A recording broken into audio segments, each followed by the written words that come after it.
కౌతాల నియోజకవర్గంలో ఉన్నటువంటి 7 మండలాలకు సంబంధించినటువంటి 3 మండలాల కోనేరు అభిమానుల సమావేశానికి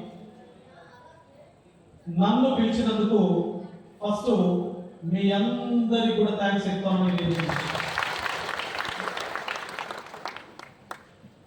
ఎందుకు పిలిచారు మరి అన్నప్పుడు, గతంలో మావో జడాంగ్ అనేటువంటి ఒక వ్యక్తి ఒక మాట చెప్తా ఉంటాడు.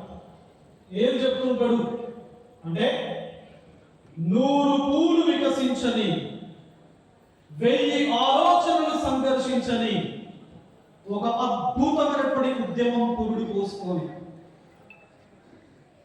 ఈ వేదిక నుంచి ఒక అద్భుతమైనటువంటి భవిష్యత్తు ఉద్యమం మీ ద్వారా పురుడు పోసుకోబోతుంది.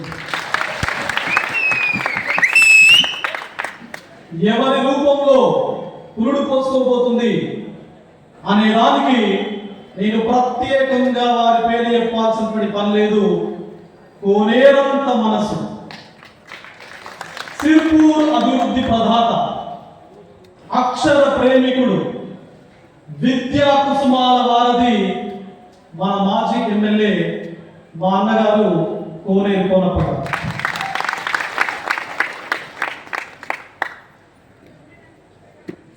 నాకు తెలిసినటువంటి, నేను విన్నటువంటి కోనప్ప గారు వేరు. ఈరోజు ఒక ముగ్గురు మాట్లాడారు. ముగ్గురి మాటల నుంచి, ఆ మాటలో నుంచి వచ్చినటువంటి తూటాలు ఏవైతే ఉన్నాయో ఆ తూటాల లాంటి పదజాలంతో నేను విన్నటువంటి వాగ్దాటి వేరు. వాస్తవానికి సరిగ్గా ఒక 11 సంవత్సరాల క్రితం నేను ఆదిలాబాద్ జిల్లా కేంద్రం లోపల డిగ్రీ కాలేజ్ లెక్చరర్ గా పనిచేస్తున్నప్పుడు నా రూమ్మేట్ ఒక వ్యక్తి ఉండేవాడు. తన పేరు కుమారస్వామి. ఇక్కడే బెజూరులో గతం లోపల ఎస్ఐగా పనిచేశాడు.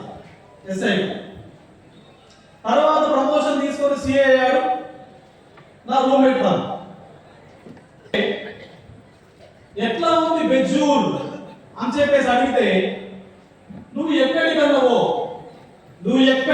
Wear ever you go our network follows అని చెప్పేసి మీకు హచ్ అనేటువంటి ఒక నెట్వర్క్ ఉంటుంది, టెలిఫోన్ నెట్వర్క్. అయితే మా ఫ్రెండ్ కుమారస్వామి ఏమన్నంటే, అసలు ఏంటి హూ ఇస్ దిస్ కోనేరు కోనప్ప?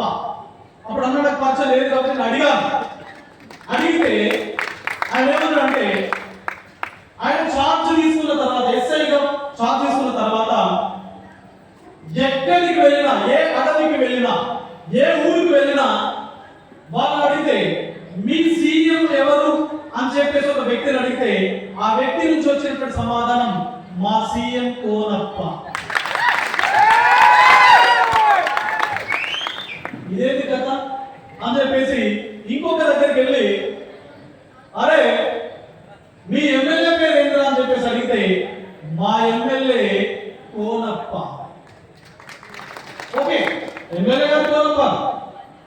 మళ్ళీ ఇంకొక దగ్గరికి వెళ్ళి అడిగితే మన దేశ ప్రధానమంత్రి పేరు ఏంటి అని చెప్పేసి అంటే కోనప్ప అన్నాడు.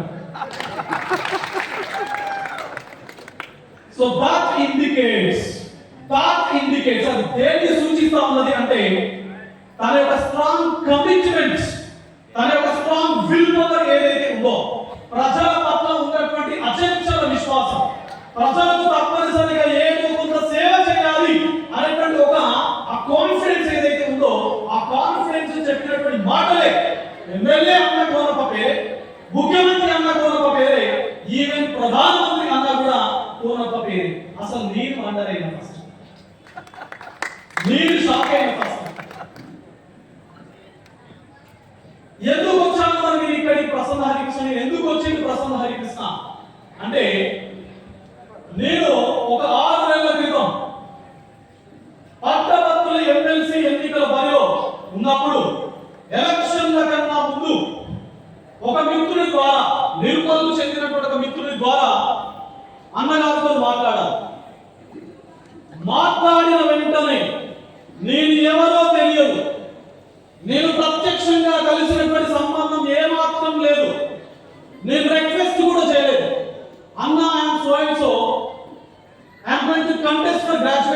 Election I need your support అని చెప్పేసి అన్నాను.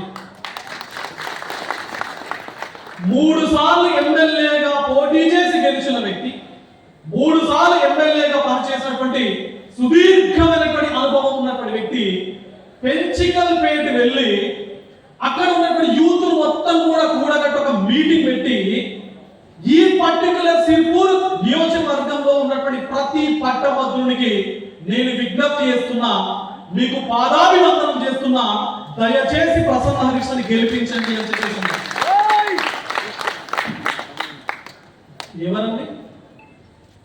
ఎవరండి అసలు కోనప్ప? కనీసం ప్రత్యక్షంగా నేను వారిని కలవలేదు, మీడియాలో బోధ పోగుతా ఉంది.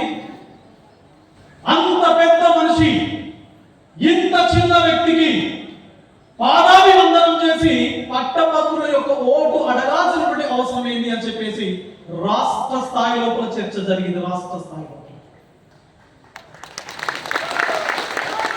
నేను మీ ద్వారా ఒకటే చెప్తా ఉన్నాను అన్నకు, మీ ద్వారా అన్నకు ఒకటే చెప్తా ఉన్నాను, వారు రేపు ఏ పార్టీలో ఉన్నా, ఎక్కడి నుంచి పోటీ చేసినా వారి జీవన గమ్యంలో ప్రసన్న హరికృష్ణ ఈ క్షణం నుంచి భాగమైండు అని చెప్పి